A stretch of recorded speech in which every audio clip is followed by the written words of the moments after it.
Segundo capítulo 25, Amazias vence os Edomitas. Era Amazias da idade de 25 anos, quando começou a reinar, e reinou 29 anos em Jerusalém. E era o nome de sua mãe Jeoadã, de Jerusalém. E fez o que era reto aos olhos do Senhor, porém não com o coração inteiro. Sempre quando fala não com o coração inteiro, é porque ele não se dedicou totalmente, na questão de tirar toda a idolatria, de remover os abusos, as adorações nos altos, aquela questão toda que nós já sabemos. Mas não quer dizer que ele tenha sido um rei inclinado para o mal. Ele era bom, porém não com o coração inteiro, ou seja, 100% dedicado. Sucedeu, pois, que, sendo-lhe o reino já confirmado, matou os seus servos que feriram o rei seu pai. Porém não matou os seus filhos, mas fez como na lei está escrito, no livro de Moisés, como o Senhor ordenou, dizendo: não morrerão os pais pelos filhos, nem os filhos morrerão pelos pais, mas cada um morrerá pelo seu pecado. Vejamos aqui, o rei Amazias assume, e aqui diz que ele foi um bom rei. E o que ele vai fazer? Ele vai mandar matar os que assassinaram o pai dele. Porque, na verdade, geralmente quando isso acontecia, se conspiravam contra o rei, logo em seguida eles iam à cata desses que conspiraram. No caso aqui, ele é criterioso na lei, porque pela lei de Moisés, o filho não podia morrer por um delito do pai, e nem um pai pelo delito do filho. Aí você pode confundir com aquela questão da maldição da lei, porque na maldição da lei, quando existia a quebra da lei na coletividade, ainda que fosse por um indivíduo, essa quebra da lei trazia uma punição para as gerações futuras por causa das gerações anteriores. Então, na verdade, os pais pecavam e os filhos pagavam a conta. Mas isto no sentido coletivo, não individual. O que ele está dizendo aqui é o seguinte: quem assassinou o pai dele foram aqueles dois elementos, não foi? Não foram aqueles do versículo 26 do capítulo 24. Então aqui está dizendo que ele foi criterioso. Ele matou os que mataram o pai dele, mas não matou a família, não dizimou a casa, porque aí seria uma infração gravíssima. Ele estaria transgredindo e automaticamente seria também réu de juízo.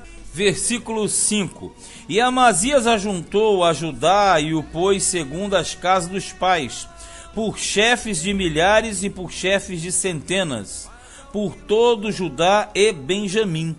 E os numerou de 20 anos e daí para cima, e achou deles 300.000 escolhidos que saíam ao exército e levavam lança e escudo. Quando fala do exército, nós sabemos que agora o exército do sul, ele é reduzido à tribo de Judá e Benjamim. O levita já entra na outra questão, não para a guerra, mas a administração sacerdotal.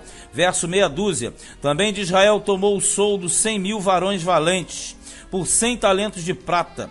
Porém um homem de Deus veio a ele dizendo: ó rei, não deixes ir contigo o exército de Israel, porque o Senhor não é com Israel, a saber, com os filhos de Efraim. Então a verdade toda aqui qual é?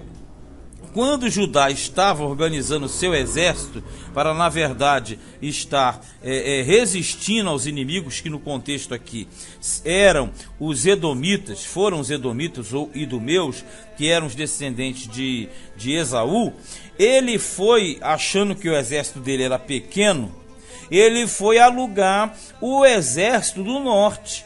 Só que aí Deus ele não era a favor disso. Por isso que vem um profeta e esse profeta condena, fala: olha, você não pode se misturar com o reino do norte, porque o reino do norte está sendo automaticamente negativado por Deus.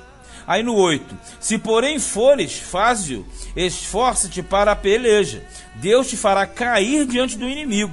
Porque força há em Deus para ajudar e para fazer cair. Ele quer dizer o seguinte: é melhor você ficar com o teu exército e Deus contigo, que tu prevalece.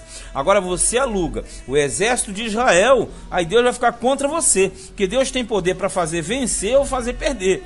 9, e disse Amazias ao homem de Deus: que se fará, pois, dos 100 talentos de prata que dei às tropas de Israel? E disse o homem de Deus: mas tem o Senhor que te dar do que isso. Porque como ele já tinha pago o dinheiro, já tinha entregue a grana pelo serviço das tropas de Israel, e o profeta mandou cancelar, ele falou: mas o que eu vou fazer com o meu prejuízo? Ele está falando: olha, cara, é melhor tu ficar com o teu prejuízo financeiro e com a bênção de Deus, porque Deus tem muito mais para te dar do que isso que você entregou na mão dos efraimitas. 10. Então separou Amazias as tropas que lhe tinham vindo de Efraim, para que se fossem ao seu lugar, pelo que se acendeu a sua ira contra Judá, e voltaram para o seu lugar em ardor de ira. Por quê? Os efraimitas, assim logo nós entendemos, já eram automaticamente presunçosos. Era uma parcela de Israel que achava ser melhor do que os outros. Com Judá eles já tinham mais bronca ainda. Então, na verdade, os efraimitas não gostaram de terem sido excluídos, digamos assim, da peleja. Aí olha aqui no 11, esforçou-se, pois, Amazias e conduziu o seu povo, e foi-se ao Vale do Sal. Vale do Sal é região do Mar Morto. E feriu dos filhos de Seir 10.000, filhos de Seir, descendentes de Esaú. Também os filhos de Judá prenderam vivos 10.000, e os trouxeram ao cume da rocha, e do mais alto da rocha os lançaram abaixo, e todos arrebentaram. Por que a rocha? Porque a montanha de Seir, que era a habitação dos idumeus, era uma região em que você tinha acesso às rochas, às partes altas. Então aqui diz que os judeus também prenderam vivos 10.000 e arremessaram eles lá de cima das montanhas de Seir. Lá abaixo eles se arrebentaram. 13. Porém os homens das tropas que Amazias despedira para que não fossem com ele à peleja, deram sobre as cidades de Judá, desde Samaria até Bet-Horon, ou Horon, e feriram deles 3.000 e saquearam grande despojo. Por que isso? Aqueles efraimitas, aqueles do norte, que foram alugados pelo rei de Judá, mas que depois foram dispensados, eles se vingaram fazendo o quê? Saqueando cidades pertencentes a Judá. E nós sempre entendemos que aquela questão da expiação sempre está em pauta. Quando Deus permite que isso aconteça, nós vamos entender o quê? Que aquelas cidades deveriam sofrer uma sanção vinda de Deus. Então por isso que em determinado momento o próprio Deus permitia que tais coisas acontecessem. Agora o pior de tudo desse contexto é que o rei Amazias, que fez aliança com Israel, mas voltou atrás, quando ele ganha, prevalece sobre Edom, ele vai fazer uma grande besteira, ele vai trazer os ídolos dos edomitas, o que vai levantar a ira de Deus sobre o reino do sul. Veja no 14 que diz, e sucedeu que depois que Amazias veio da matança dos edomitas, trouxe consigo os deuses dos filhos de Seir, veja bem, tomou-os por seus deuses, e prostrou-se diante deles, e queimou-lhes incenso. Olha o que esse cara fez. Ele foi à peleja, Deus deu a vitória para ele, e ele passa a adorar os deuses dos edomitas. Pode um negócio desse? Mas acontecia muito. 15. Então a ira do Senhor se acendeu contra Amazias, e mandou-lhe um profeta que lhe disse: por que buscaste deuses do povo, que a seu povo não livraram das tuas mãos? Quer dizer, você está adorando aqueles deuses que nem protegeram os que adoravam a eles. Se ele não protegeu os edomitas, vai proteger você, rapaz. E sucedeu que, falando-lhe ele, lhe respondeu: puseram-te por conselheiro do rei? Cala-te, porque te feririam. Aí você vê como é que o negócio funciona.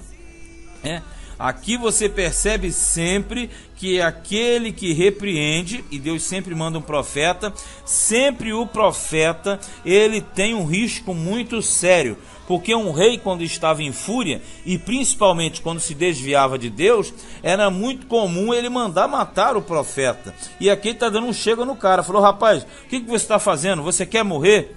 Aqui ainda no versículo 16, então o profeta parou e disse: bem vejo eu que já Deus deliberou destruir-te, porquanto fizeste isso e não deste ouvidos a meu conselho.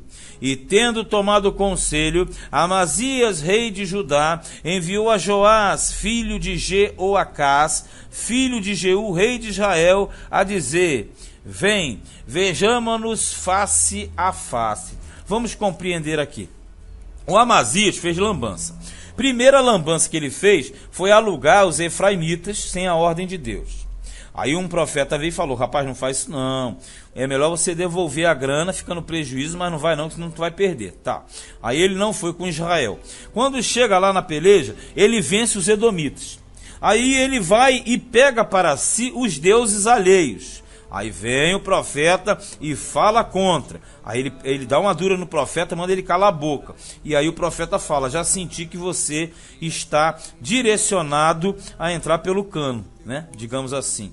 E o que acontece? Dá uma vontade no Amazias, ele manda uma mensagem para Joás, que era filho de Jeoacás e neto de Jeú, aquele mesmo que foi o exterminador de Baal, lá no norte, não é isso? Aí ele manda uma carta a Joás, querendo vê-lo face a face, quer dizer, querendo fazer guerra contra o reino do norte.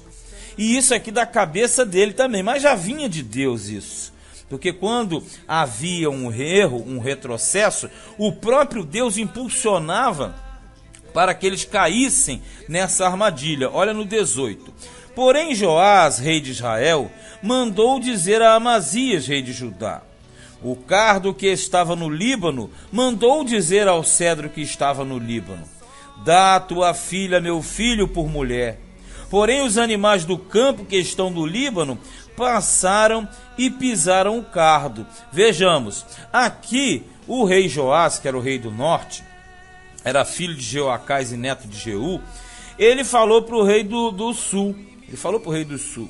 Ele falou: rei, você está ficando louco, que era o Amazias no caso. Aí ele usa de uma parábola, né? O cardo que estava no Líbano. Cardo é planta rasteira, é um carrapicho, uma planta brava. Ele está dizendo assim: a planta brava do Líbano mandou dizer ao cedro. Cedro é árvore boa, dizendo assim: dá a tua filha a meu filho por mulher. Tipo assim, é um desnível muito grande, porque o cardo não vale nada, e ele está querendo que o Líbano o trate como se fosse algo poderoso. Então ele está dizendo: você, ô rei, você não tem força para me enfrentar, e você está abusado e achando que eu posso me submeter a ti. Por isso que ele fala assim, ó: porém os animais do campo que estão no Líbano passaram e pisaram o cardo. Quer dizer, você não vale nada, tu está querendo se levantar contra mim, e na verdade você vai ser pisoteado. É uma forma de humilhar, não é isso? 19. Tu dizes: eis que tenho ferido os edomitas, e elevou-se o teu coração para te gloriares. Agora, pois, fica em tua casa. Por que te meterias no mal para caíres tu e Judá contigo? Olha só como é que o negócio funciona. O próprio rei Joás, ele tem muito mais sabedoria do que o rei de Judá, do que Amazias. Ele está dizendo: rapaz, você está ensoberbecido porque você venceu os edomitas. Fica na tua casa, não se mete comigo não. Por que tu entraria no mal para cair você junto com Judá? Mas no 20 nós entendemos que vinha de Deus, né? Porém Amazias não lhe deu ouvidos, porque isto vinha de Deus, para entregá-los nas mãos dos seus inimigos, porquanto buscaram os deuses dos edomitas. Você percebe a ênfase que o cronista coloca? Sempre ele coloca um rei bom, que buscava Deus. Sempre ele prosperava. Quando ele deixava de confiar em Deus, veja bem, o próprio Deus levantava os inimigos contra ele. Levantava e levanta, né? Se a gente for colocar nos tempos atuais. Então ele está dizendo assim, que isso, nem que ele parasse para pensar, ele não retrocederia. Por quê? Já era um impulso que vinha de Deus para ele ter um embate e lá ele dançar. Olha o que diz aqui, ó, 21. E Joás, rei de Israel, subiu, e ele e Amazias, rei de Judá, viram-se face a face em Bet-Semes. Bet-Semes é casa do sol, que está em Judá. E Judá foi ferido diante de Israel, e foi cada um para as suas tendas. tipo o seguinte: Judá perdeu a guerra para Israel, então cada um voltou para a sua terra de origem. E Joás, rei de Israel, prendeu a Amazias, rei de Judá, filho de Joás, o filho de Jeoacás, em Bet-Semes, e o trouxe a Jerusalém, e derribou o muro de Jerusalém desde a porta de Efraim até a porta da esquina, em trecho de 400 côvados, ou seja, 200 metros. Você entendeu isso aqui? O Joás, rei de Israel, ele prendeu Amazias, ele prendeu, prevaleceu sobre, ele vai em Bet-Semes, depois ele traz a Jerusalém, derruba o muro, invadiu, saqueou, fez uma lenha. 24. Também tomou todo o ouro e a prata dos utensílios que se acharam na casa de Deus, que é o templo, com Obed-edom, e os tesouros da casa do rei e os reféns, e voltou para Samaria. Os reféns é o seguinte: eles pegaram os judeus e levaram como reféns para o reino do norte. E isso aqui nós sabemos que não era correto, porque pela lei de Deus, esse povo de Israel, ainda que dividido, eles não poderiam escravizar os seus próprios irmãos. E é o que aconteceu aqui. Eles escravizaram, levaram, quando fala reféns, é cativo. 25. E viveu Amazias, filho de Joás, rei de Judá, depois da morte de Joás, filho de Jeoacás, rei de Israel, 15 anos. Aí sempre traçando o paralelo lá com aquela questão do reino do norte. Então sempre que fala do sul, traça-se um paralelo com o norte. Quanto aos mais dos atos de Amazias, tanto os primeiros como os últimos, eis que, porventura, não estão escritos no livro da história dos reis de Judá e de Israel? Sim, que inclusive são os livros que nós já lemos aqui na nossa Bíblia. 27. E desde o tempo que Amazias se desviou do Senhor, conspiraram contra ele em Jerusalém. Porém, ele fugiu para Laquis, mas enviaram após ele a Laquis, e ali o mataram. E o trouxeram sobre cavalos e o sepultaram com seus pais na cidade de Davi. Você percebe aqui como é que funciona a situação? Eles automaticamente, eles transgrediam, quando eu falo eles, os reis, né? Eles transgrediam contra Deus. E aí eles tinham que ter uma disciplina. E você já percebeu? Para cada situação tem uma disciplina diferente. No caso aqui, o Amazias ele se desviou do Senhor. E aí automaticamente outros conspiravam contra ele. Aí ele fugiu para Laquis, alcançaram ele e mataram. Aí trouxeram para Jerusalém e enterraram. Por que morria? Expiação do pecado. Todo pecado produzido tem uma reação. A expiação ou consequência, ela sempre vinha. Agora dependia ou depende daquilo que se fez, daquilo que se está fazendo, mas com certeza você percebe, quando o rei era bom, seguia Deus, ele era próspero. Quando desviava de Deus, a punição, a disciplina vinha com certeza. Esse foi o segundo livro de Crônicas, capítulo 25.